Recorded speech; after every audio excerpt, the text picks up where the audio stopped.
तुम्हाला राग येतो तेव्हा काय करता? लपवता की व्यक्त करता? सीमोल्लंघन सिरीज मधली दुसरी पायरी आहे स्वीकार.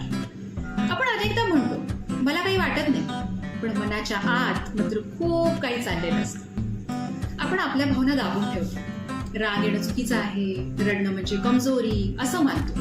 पण भावना लपवल्या की त्या आणखी तीव्र होतात. स्वीकार म्हणजे फक्त त्या भावनांना नाव देणं. म्हणजे बघा, मला राग आलाय, मी घाबरले, मी दुखावला गेलोय. भावनांना जेव्हा आपण नाव देतो ना, तेव्हा त्या भावनांचा ताण अर्धा कमी होऊन जातो आणि आपलं मन हलकं होतं. म्हणजे स्वीकार करायचा म्हणजे स्वतःशी प्रामाणिक व्हायचं. एक छोटासा उपाय, आपल्या भावना लिहून ठेवायच्या. म्हणजे राग, दुःख, आनंद जे काही वाटतं ना ते कागदावर उतरवा. तुमच्या भावना दाबून ठेवल्या आहेत का हे तुम्ही कमेंट सेक्शनमध्ये शेअर करू शकता.